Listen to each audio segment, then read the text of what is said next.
আসসালামু আলাইকুম। চলে আসলাম আপনাদের মাঝে নতুন একটি রেসিপি নিয়ে। আজকের রেসিপি হচ্ছে স্পেশাল আলু চপ রেসিপি।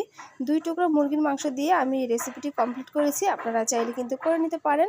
রেসিপিটি কিন্তু অনেক মজার। আমরা তো রেগুলার আলু চপ খেয়ে থাকি। তো যদি একদিন একটু স্পেশাল হয় খেতে কিন্তু ভীষণ ভালো লাগে।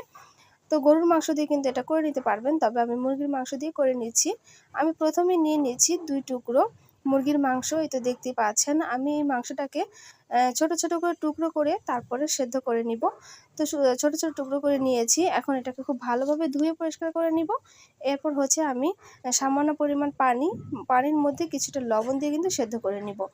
তো ফিরে আসলাম সেদ্ধ করে। এখন আমি হাতের সাহায্যে কিন্তু এই মাংসগুলো ছোট ছোট করে ঝুরি করে নিব। আপনারা চাইলে মাংসের পরিমাণ আরও বাড়িয়ে দিতে পারেন। তো এইদিকে আমি আলু নিয়েছি, আলু সেদ্ধ করে মেশ করে নিয়েছি। এখন চলে যাব রান্নাঘরে। তো চুলায় বসিয়ে দিয়েছি একটা কড়াইয়ের মধ্যে দিয়ে দিব পেঁয়াজ কুচি। আমি পেঁয়াজ কুচি দিয়ে দিব হাফ কাপ, আর মরিচ কুচি দিয়ে দিব হচ্ছে হাফ কাপ।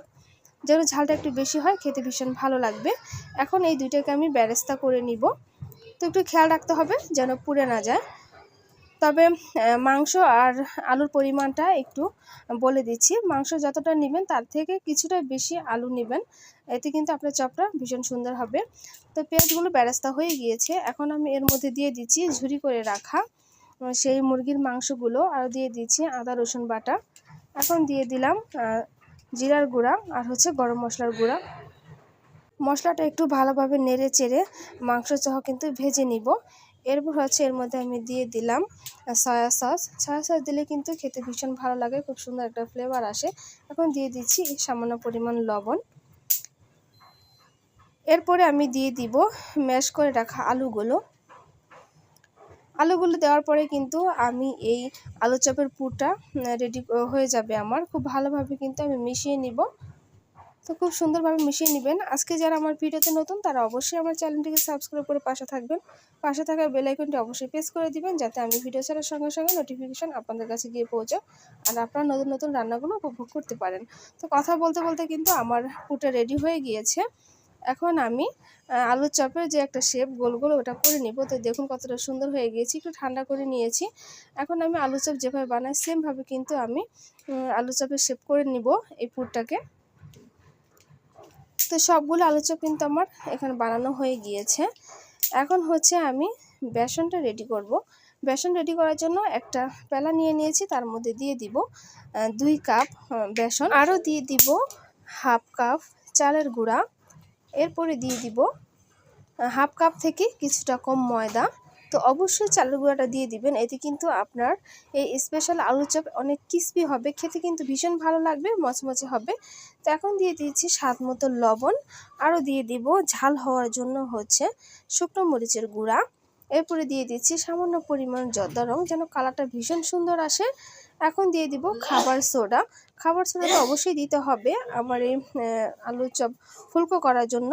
তো এখন দিয়ে দিচ্ছি আদা রসুনের পেস্ট দিয়ে দিচ্ছি 1.5 চা চামচ। তো এখন খুব ভালোভাবে আমি কিন্তু সব উপকরণ মিশিয়ে নিব। আস্তে আস্তে পানি দিব এবং সুন্দর করে কিন্তু এই গোলাটা কমপ্লিট করে নিব। একেবারে পানি দেওয়া যাবে না, একটু একটু করে পানি দিবেন আর হচ্ছে রেডি করে নিব।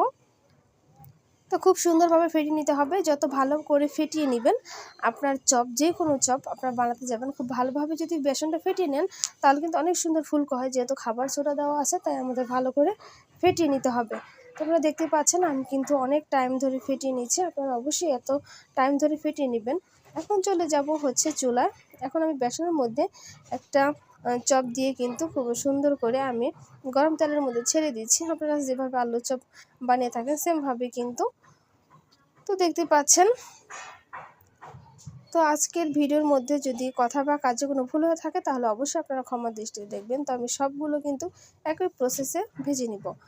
তো অনেকগুলো ভেজে নিয়েছি, তো আপনাদের দেখিয়ে দিচ্ছি, দেখুন কতটা সুন্দর হয়েছে, খেতে কিন্তু ভীষণ মজা লাগে। তো আজ এই পর্যন্তই, দেখা হবে নতুন কোনো ভিডিও নিয়ে। সে পর্যন্ত সবাই ভালো থাকবেন। আসসালামু আলাইকুম।